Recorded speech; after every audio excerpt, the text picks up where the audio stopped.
Hey everybody, just want to show you a little demo before you look at your lecture on rocks today. So, one of the main things that we talk about in the rocks lecture is texture, and texture is the distribution of different crystal sizes or grain sizes within a rock. So I want to just give you some real life examples of that, because wouldn't it be sad if you took online physical geology and you never saw a rock? So here's a real rock, okay? This one is basalt. So, basalt is a nice black rock. I'm going to put it close to the camera so you can see this. And I hope that you can see that there are no visible crystals in it, okay? No visible crystals.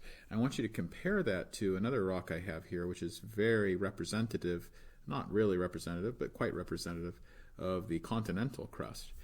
This is, of course, granite. And granite, you can see, is very different compared to the basalt. So the basalt has no visible crystals, and the granite does. So I'm going to point these out for you with a little pick tool right here, but I hope that you can see the actual different crystals. So this gray stuff, right? I got to kind of get the glare off of here, huh? But there's gray stuff, there's pink stuff. So the gray stuff, it's hard to do this without showing glare and actually seeing what I'm doing. But the gray stuff is actually quartz, and the pink stuff is potassium feldspar, and the black stuff is biotite. Okay, so you can actually see the individual crystals in there. That gives it a coarse-grained texture, coarse-grained. Another term for that is phaneritic. This, on the other hand, you can't see the individual crystals, and therefore we call it an aphanitic texture or a fine-grained texture. Another rock I wanted to show you is just really cool. I showed you an example of the ocean crust, that's basalt. I showed you an example of the continental crust, that's granite. And now I'm going to show you a really good example of the mantle. This is actually a chunk of the mantle, just like in the pictures I showed you, and you can see that it's green. And what do you think of the grain size? You think this is coarse-grained or fine-grained?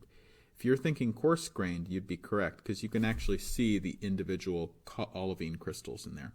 Now, the green that you see is olivine. It's what the mantle is made of, at least the upper mantle, and it's actually the same as the gemstone peridot. There's actually some nice big ones in here. Ooh, this is a nice sample. So anyway, just some real rocks for you to see. I'll switch you over to the lecture now. Hello everybody, and welcome to your Igneous Rocks lecture. Look at this hair is all messed up here. So we're going to be talking. Hey everybody, just want to show you a little demo before you look at your lecture on rocks today. So, one of the main things that we talk about in the rocks lecture is texture, and texture is the distribution of different crystal sizes or grain sizes within a rock. So I want to just give you some real life examples of that, because wouldn't it be sad if you took online physical geology and you never saw a rock? So here's a real rock, okay? This one is basalt. So, basalt is a nice black rock. I'm going to put it close to the camera so you can see this. And I hope that you can see that there are no visible crystals in it, okay? No visible crystals. I want you to compare that to another rock I have here, which is very representative, not really representative, but quite representative of the continental crust. This is, of course, granite. And granite, you can see, is very different compared to the basalt. So the basalt has no visible crystals, and the granite does. So I'm going to point these out for you with a little pick tool right here, but I hope that you can see the actual different crystals. So this gray stuff, right? I got to kind of get the glare off of here, huh? But there's gray stuff, there's pink stuff. So the gray stuff, it's hard to do this without showing glare and actually seeing what I'm doing.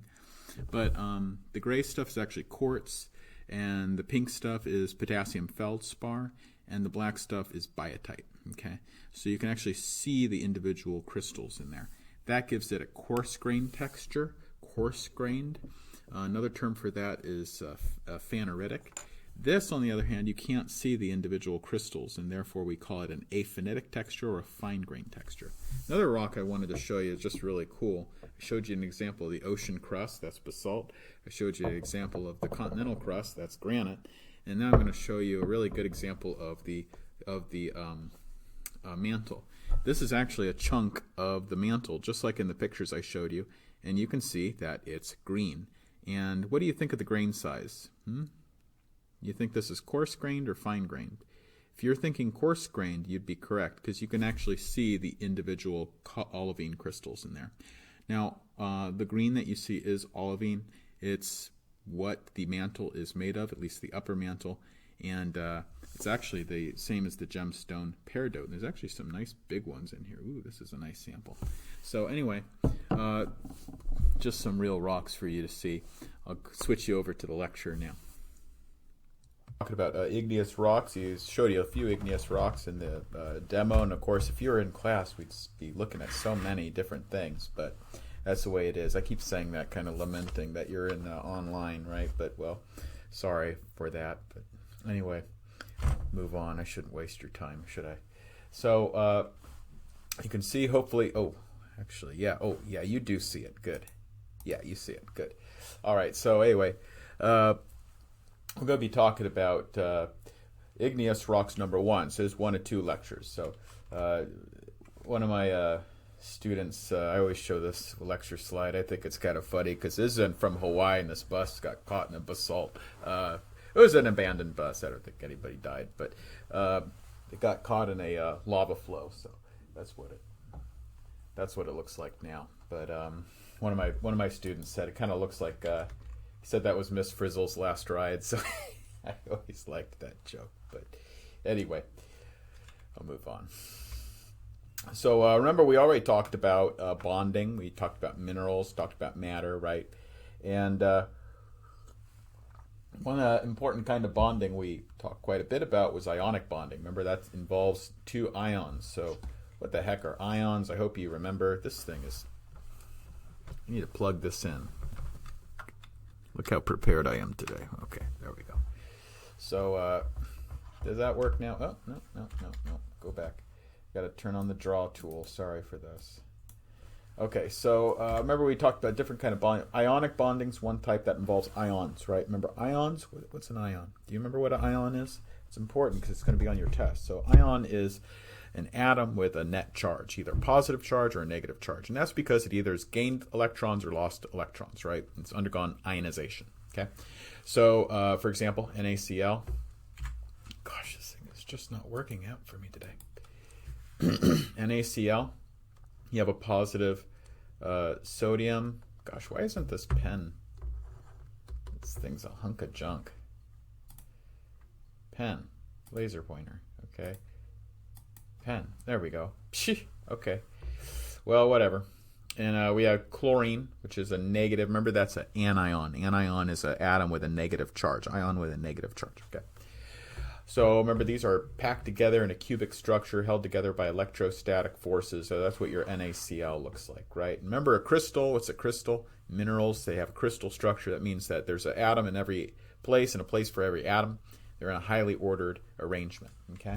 Remember, we also had covalent bonds. Those are bonds where the electrons are being shared by different bonded pairs, right? So instead of one giving an electron to another and becoming ions, they all just sharing electrons, okay? So that's a good example in a diamond, right, or graphite.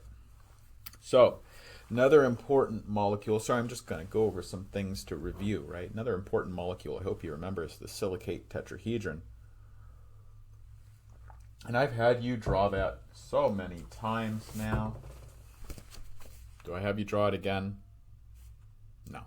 But I do have you answer question number 1. Most rock-forming minerals are built up out of what kind of molecules? Blank molecules. Guess what the answer is? Right up there, you see on your screen. Right up there, right? Is that it? Am I pointing the right? Yeah, I'm pointing the right there. Right up there. Okay, so it's a silicate molecule. All right, so there you have it. There's the silicate molecule. Make sure you can recognize the silicate molecule when you come in for your test, because I don't have you draw it, but I do have you recognize it, kind of in like a police lineup. You know, of suspicious molecules, you have to pick out the silicate molecule. Okay. So most rocks that you see are built up out of these silicate molecules. Remember, there's a silicon in the center with a +4 charge, surrounded by 4 oxygen atoms, each with a -2 charge, right? So it has a net charge of -4, right? Has a net charge of -4 net, and it's going to bond with other cations in order to make the different minerals that you see in rocks. Okay, so there you go. We have 2 different rocks here. Hope you recognize them. I actually showed you them in the demo. You have granite right here with that coarse-grained texture, and we have basalt with the fine-grained texture. Okay, so remember also Sorry, a lot of review. Remember also your silicate minerals, most common silicate minerals. So we have 6 here that you need to know, and they are listed here in order of yours. I'm always looking for my coffee, sorry. Listed in order of silicate interconnectedness, right? How interconnected those silicate tetrahedra are.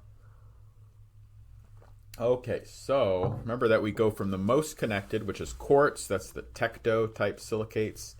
And this is also tecto here with feldspar. Remember, that's when all of the corners, every oxygen is a bridging oxygen. So every oxygen of every silicate tetrahedra is touching another silicate tetrahedra, connected to another silicate tetrahedra. So that's maximum amount of silicate interconnectedness.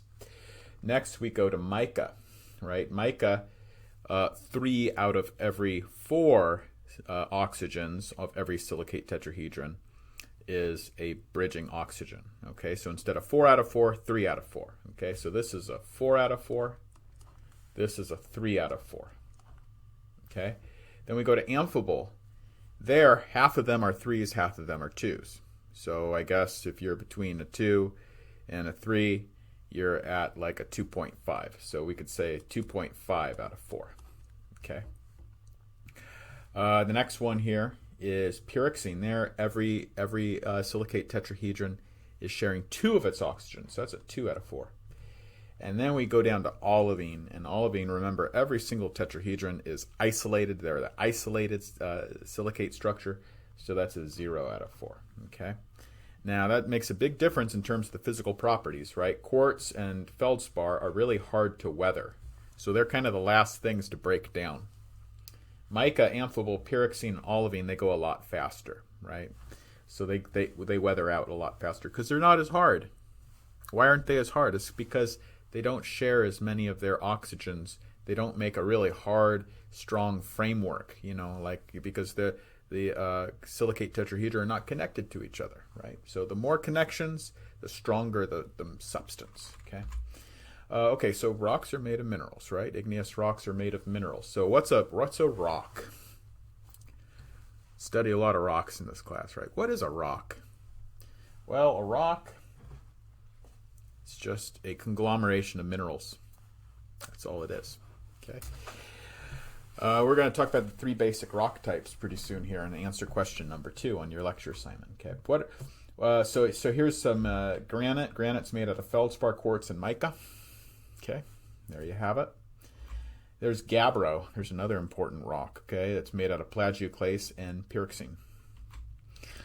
Here are your 3 important rock types. You need to know this for the test, right? So igneous, sedimentary, metamorphic. We're talking about igneous today, and next time we're going to talk about igneous. Going to take 2 lectures to talk about igneous rocks. So now let's get into 2 types of igneous rocks, 2 categories of igneous rocks. So the first category is volcanic rocks or lava rocks, and the other are plutonic rocks, ones that form from a magma. Oh, by the way, one last thing, we should have talked about the definition because that's question number 3. It says, what defines an igneous rock? Well, igneous rock is a rock that has solidified from a magma or a lava. It started off life as molten, and now it is solid. And by the way, you don't have to be 100% molten. You could have just been 50% molten or 10% molten. But at some point, you were partially molten, and now you've solidified. Okay, now you're an igneous rock. So, lava and magma.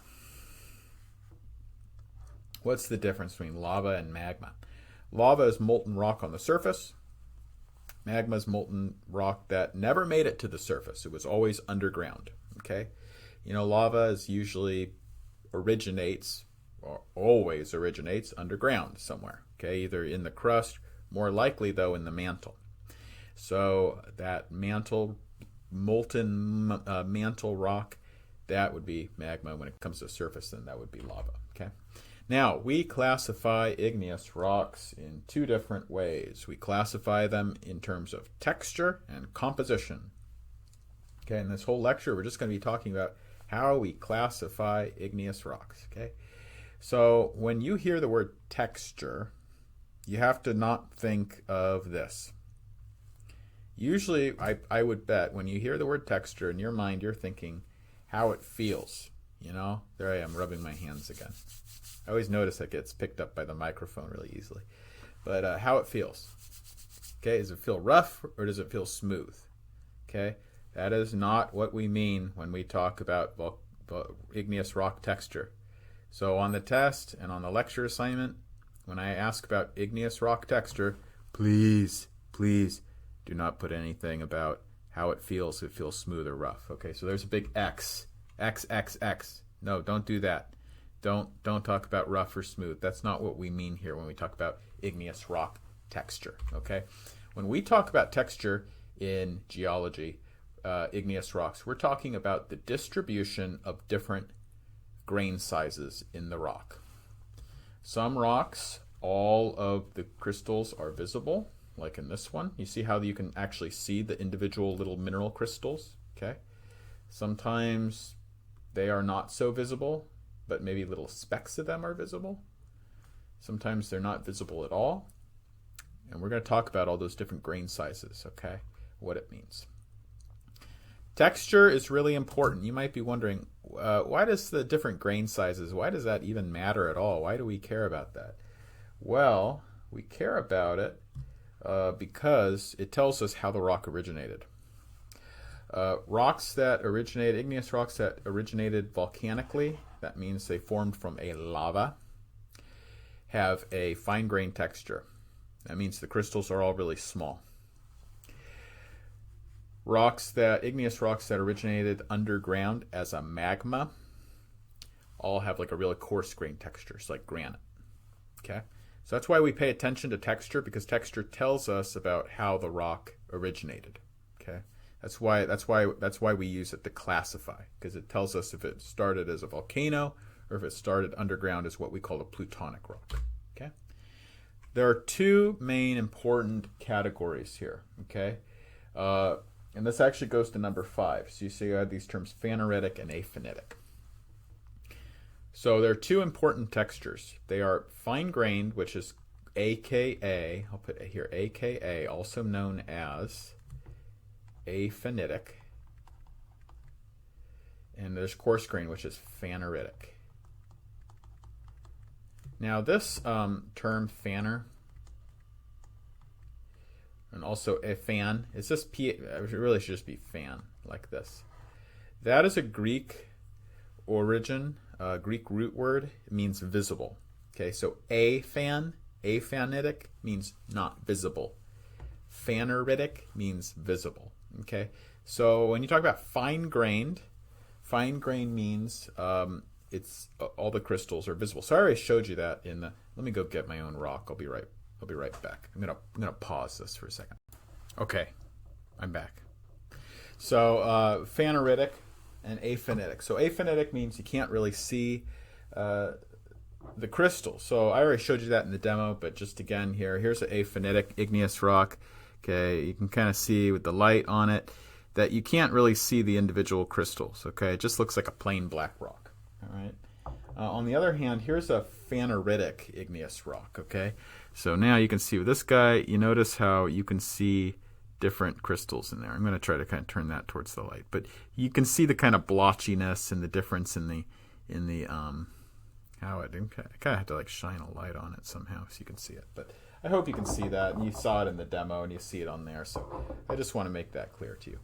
Anyway, so those are the two important textures you have to know.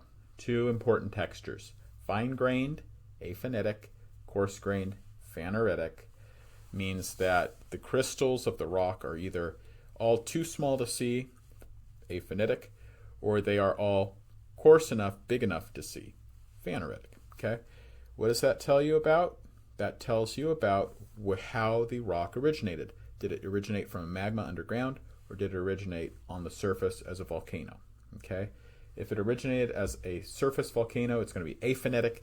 If it originated underground, it's going to be plutonic. If it formed from a magma, it's called plutonic. Okay, so that's why we pay attention to that stuff. So here's your lava from Hawaii flowing in a big scary red river, and it's fine-grained igneous rocks. They crystallize from a lava, and it's going to form a volcanic rock. Another term that we use for that is extrusive. So a volcanic rock is extrusive. It extruded onto the surface. Okay.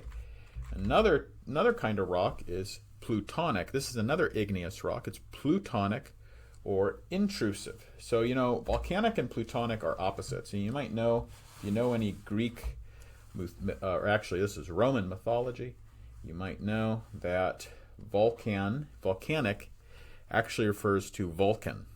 And Vulcan was the Roman god of the forge, right?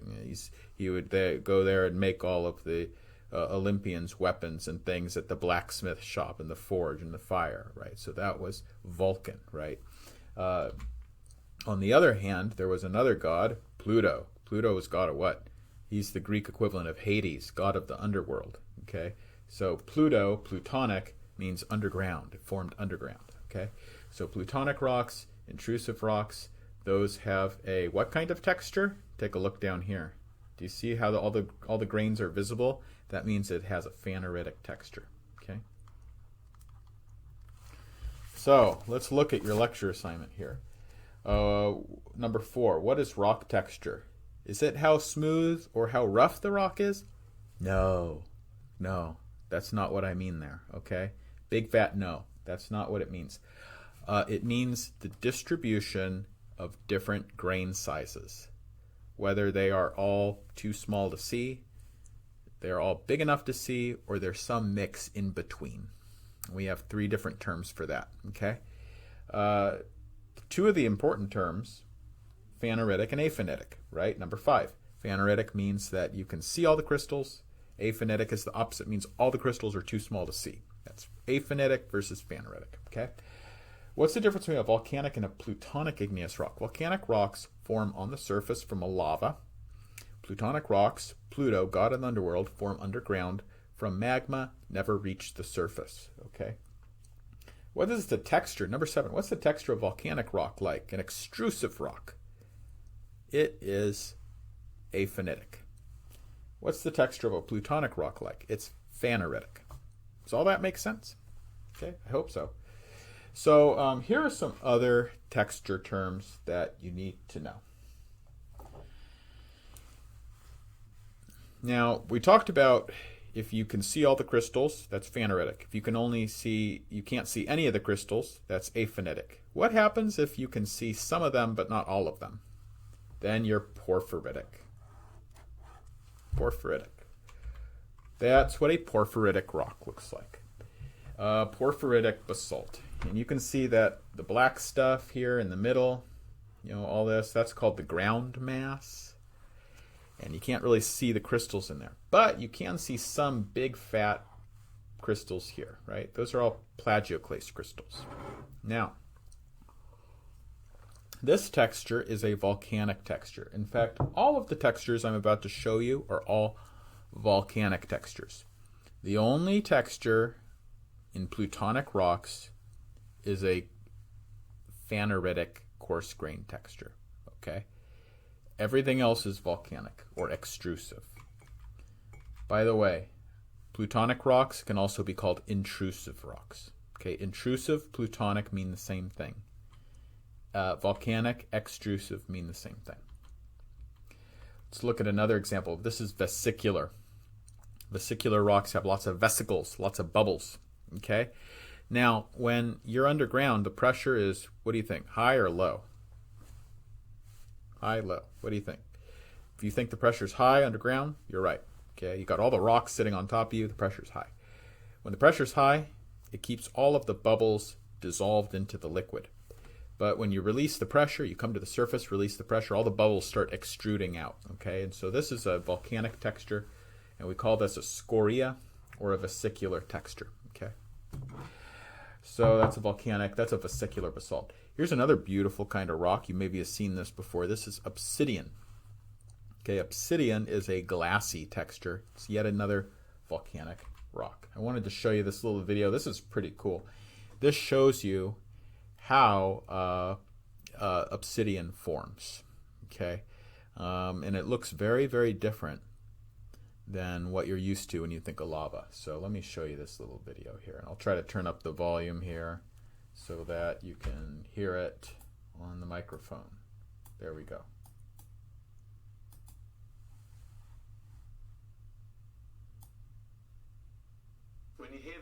lava, what do you think?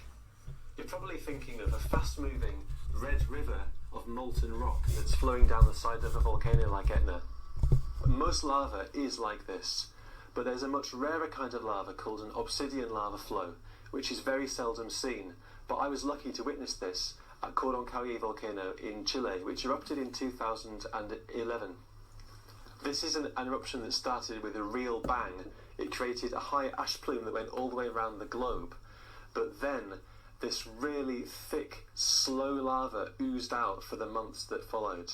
That's lava that it was still moving almost 1 year after the eruption stopped. Obsidian... Do you see how slow that's going? Isn't that amazing? That's lava, and it's moving, but it's moving so slowly it's hard to tell. And he was saying it's even moving 1 year after it erupted. Isn't that nuts? That's how obsidian lavas are like. It's found all over the planet, but no one's ever seen one actually advancing before.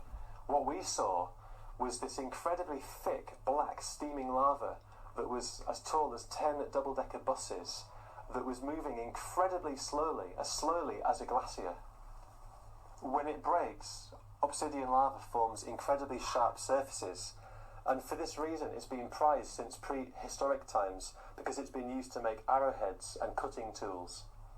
Our observations have shown that obsidian lava behaves very similar to other lava types, and this helps our understanding of how lavas move, which is essential for mitigating hazards. Okay, so there you have it. And obsidian really is something else. He mentioned how it's been used in prehistoric times for cutting tools, but that's not even really true because they use it even today. They still use obsidian. Actually, in surgeries, medical field, you can actually make a scalpel sharper from obsidian than you can out of steel. And so there's actually a market for obsidian scalpel blades, right? So it's incredible. And by the way, the Neolithic people, Neolithic humans were capable of making obsidian blades that sharp. So it really is a special material. Anyway, but all it is volcanic glass, okay? Naturally forming glass. Okay, rocks with a pyroclastic texture. So what does pyroclastic mean? Well, pyroclastic is a texture that forms during a pyroclastic flow. Pyroclastic flow is a flow of ash down the sides of a volcanic edifice. And as that ash flows, it picks up a lot of other rocks and debris, and it makes something that looks, for all the world, like almost like concrete, like somebody put in a concrete. You know how you mix gravel and stuff to make concrete, and you mix up sand and stuff to make concrete with the cement. It looks almost like that. Okay, so just to give you an idea what a pyroclastic flow looks like, you could take a look at the screen there. This is Mount Etna in Sicily. And there goes the pyroclastic flow. So you can see that hot, rushing cloud of ash going down the side of the mountain. As it goes down, it's going to pick up lots of sand and gravel and other stuff. And then it's all going to get welded together as the ash cools down. And it's going to all stick together. Okay, so that forms a pyroclastic rock. And we call that pyroclastic rock tuff. Tuff. And it's not spelled like you would imagine. It is spelled T-U-F-F. That's tough. Okay. So we classify igneous rocks on the basis of texture and composition. By the way, I just want to say this. I know that there's a bank on Saratoga. Can't remember which bank it is. But I go there sometimes to use their ATM, and their whole edifice is actually made out of tuff. It looks really cool. But it's like across the street, or almost across the street from Most Precious Blood. But anyway, I'm just putting that out there. So we classify igneous rocks on the basis of texture and composition. So igneous rocks can have the same composition, but different textures. Okay, so remember, we classify on the basis of texture and composition. Okay, so this is a rock with different textures, but the same composition. So chemically, it's exactly the same. It just has different texture. Okay, so this is basalt here, and this is gabbro here. Okay, notice how in the gabbro you can see the individual crystals, but in the basalt you can't see anything. Okay, so that has a what kind of texture here? This is aphanitic. This is phaneritic. Which one formed in a volcano? It's this one, right? That formed in the volcano. Which one formed underground? This one. This one's plutonic. Okay? Makes sense? So which formed from a volcano? It's this guy. This guy formed. There's your volcano. Okay. Composition. Let's talk about composition. There are 3 important compositions you should know. There's a little bit more than that, but 3 important ones you should know. And they're kind of weird words. Probably words you never heard before. The 2 end members, that means the 2 on the end, are called mafic and felsic. And there's one in the middle called intermediate, which is a really great name because it's intermediate. It's between the 2. Okay. So these are the words that you are going to use to classify the composition of igneous rocks. Do you use this word to classify metamorphic rocks? No. No. Do you use it to classify sedimentary rocks? No. It is igneous rocks only. Igneous rocks. Rocks only. And I did a weird double N. Sorry. Igneous rocks only. Okay? So never call a sedimentary rock mafic. Never call a metamorphic rock felsic. We just don't use those terms. Okay? We only use this for igneous rocks. Okay. So a mafic rock, this is the composition of a mafic rock. It's about 50% silicon. Okay? This is the composition of a felsic rock. You can see that it's more like 75% silicon. And here's here's intermediate, and you can see that it's about 65 maybe percent, or 60 to 65% silicon.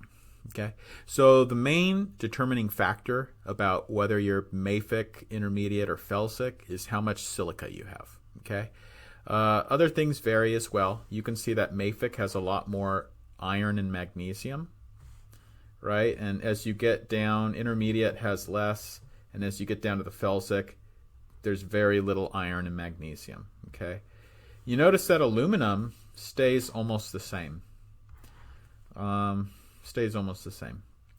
But iron and magnesium are really concentrated in mafic rocks. Lots of iron, lots of magnesium. Okay, why am I bringing that up?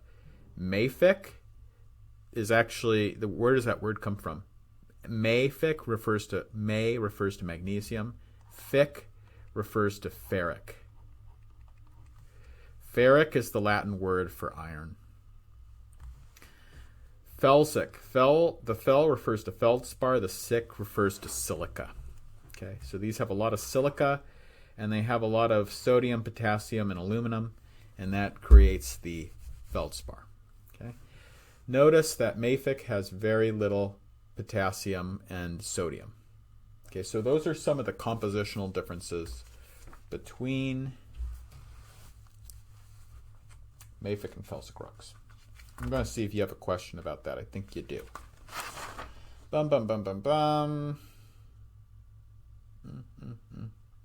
Maybe you don't. Okay. All right, that's all right.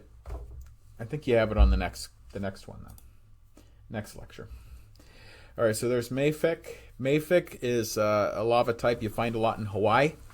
And guess how you identify a mafic rock? It's almost always black. Color, easy. Mafic igneous rocks are almost always black, almost without exception. Felsic, on the other hand, are usually pink or light colored. You find mafic rocks in places like Hawaii. You can find a felsic rock in Yellowstone. It's a good place where there's been felsic eruptions. Intermediate is usually kind of grayish or salt and pepper colored. And you find this all sorts of places. Mount St. Helens is a famous volcano that's intermediate. Okay, so there you go. And there's also another group. You have sometimes ultramafic. Ultramafic refers to mantle rocks, rocks of the mantle. Those are, you might remember, green, often green. Why? Because they have a lot of olivine. Okay. So that's mafic, felsic, ultramafic, intermediate. Those are all compositional terms. Now here are the 6 rocks that you have to know for this class. 6 igneous rocks, sorry, that you need to know for this class. Okay, and they are arranged in a table-like format. This is table number 9. All right, if you are fine-grained and you're felsic, you're rhyolite. Fine-grained and intrusive, coarse-grained, you're granite. Or fine-grained. Sorry, I apologize. If you are felsic and coarse-grained, you're a granite. If you are intermediate and fine-grained, you're andesite. If you're intermediate and coarse-grained, you're diorite. If you are mafic, fine-grained, basalt. If you're mafic, coarse-grained, you're gabbro. Okay. So make sure you know those 6 rocks. Make sure that you can fill out table number 9. Be very careful because when you get this question on the test, the table might be switched around a little bit. So don't just memorize where these names fit on that table, like geometrically. But make sure that you know, like, okay, a fine-grained felsic rock is rhyolite. A coarse-grained felsic rock is granite. Et cetera, et cetera. Okay, so you got to know all these guys. Okay, so there's just some pictures so you know what this stuff looks like, right? Rhyolite and granite, you can see they both have that kind of pink light color. Andesite and diorite, that's that salt and pepper. This is intermediate salt and pepper, grayish color. And basalt and gabbro, see, they're mafic, so they're kind of darker in color. Okay, that's because they have a lot of pyroxene and amphibole, okay, and plagioclase. So those are all kind of darker, grayish colored rocks, minerals. If you're ultramafic, you can sometimes kind of be kind of greenish. So there's komatiite is the fine-grained version, and peridotite is the coarse-grained version. Okay, and a lot of olivine. That's what makes it green. These are mantle rocks. You don't find much of this stuff on the surface because these are the rocks of the mantle. They're ultramafic. Okay, igneous rocks that are named off of texture alone. We have obsidian, tuff, pumice, scoria. Those are all volcanic textures. Okay, so there are all your different rocks that you should be familiar with. Igneous rocks you should be familiar with. Number 10 says, if a mafic lava cools quickly, what specific rock would it likely produce? Well, if it cools quickly, it is a volcanic rock, right? And a volcanic rock is going to be aphanitic in its texture. If it is mafic, aphanitic, we're going to call that a basalt. Okay? Does that make sense?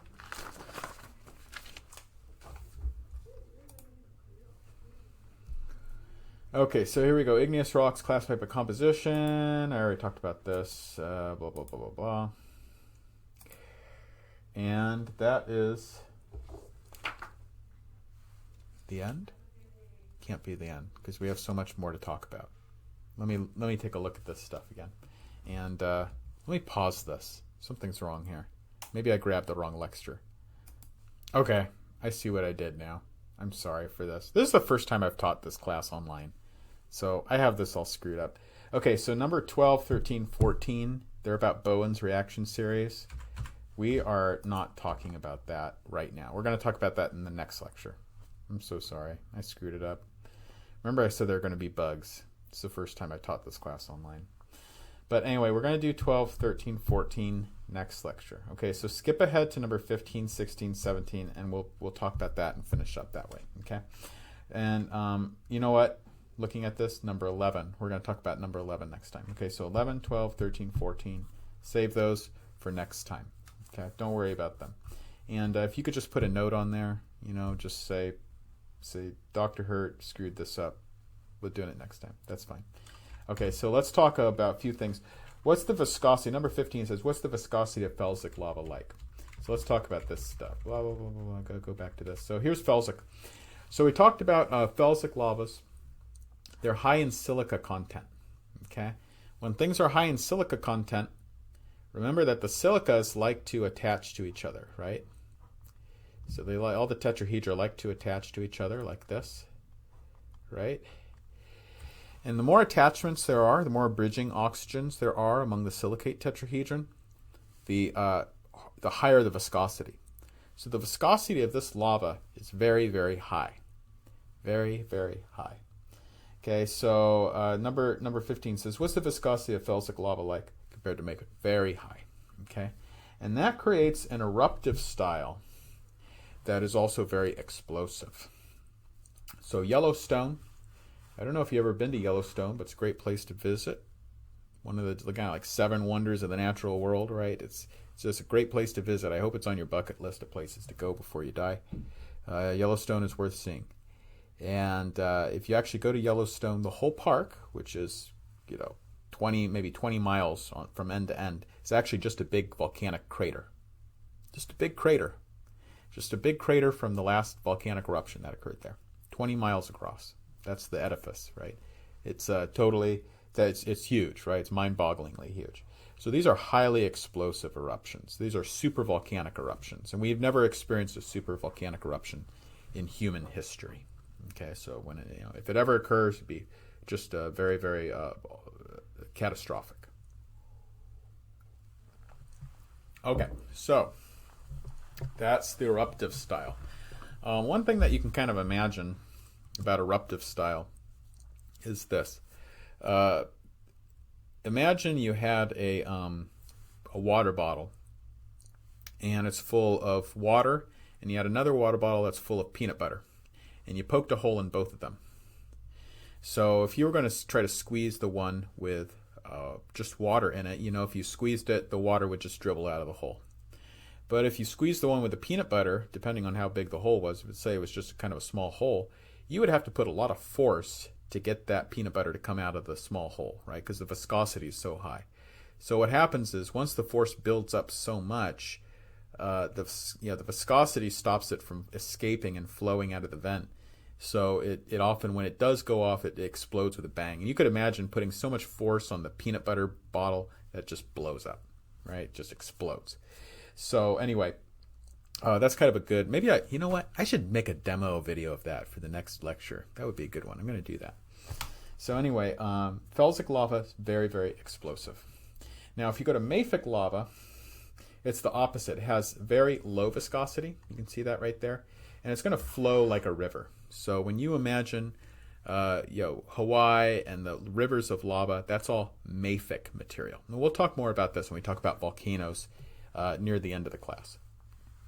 And it also has a high melting temperature, and it's fluidic. That means it flows, and it's relatively gentle eruptions. I know it's weird to think about a volcano being gentle, but it is rather gentle. So mafic has low silicon content, has high iron, high magnesium. The minerals in it are mostly pyroxene, feldspar, olivine, and maybe a little bit of amphibole. But mostly they're pyroxene, especially feldspar plagioclase. Actually, don't just write feldspar for number 17. Please write plagioclase. Okay, plagioclase. So pyroxene, plagioclase, and olivine. Now for felsic, it's rich in K feldspar, potassium feldspar, and quartz. Okay, maybe a little bit of minor amounts of plagioclase. So the most important minerals in it are potassium feldspar, quartz, and plagioclase. Okay, for intermediate rock, what should you put for intermediate rocks? Intermediate rocks are plagioclase, plagioclase, plagioclase. They're almost all plagioclase, and they might have minor amounts of pyroxene, maybe amphibole. You should maybe put amphibole there too for your question. And they're intermediate in a lot of things. They have intermediate viscosity. They have intermediate eruptive styles. They're explosive, but they're not as explosive as felsic. They have intermediate silica concentrations, intermediate amounts of magnesium and iron, etc., etc. Okay. By the way, these are really useful graphs that kind of show what this is actually showing is for the different compositions, the amounts of different minerals. So you see for felsic, you have some potassium feldspar, some quartz, some plagioclase, little bits of muscovite mica, little bits of biotite mica, little bits of amphibole mica. For intermediate, you can see, boy, it's almost halfway in the plagioclase field. You see that for intermediate. And you have maybe a little tiny bit of pyroxene, maybe a little bit of amphibole, little bits of mica. Okay, and then you see for mafic down here, it's a lot of plagioclase, a lot of pyroxene, especially maybe little bits of olivine, things like that. Okay, so that's how that's a very useful graph for figuring out kind of different concentrations of different minerals in the different compositions. Okay, so sorry again about 11, 12, 13, 14. We're going to answer that next time. So I think we hit everything that is on your lecture assignment number 7. And I did this right? Yeah, okay, I did. So anyway, I'm going to end here, and you have a good week. I'll talk to you next time. We talk about Igneous Rocks number 2, and we're going to talk about Bowen's reaction series and a lot of the stuff that we didn't hit today. So anyway, have a good week, and let me know, of course, if you have any questions.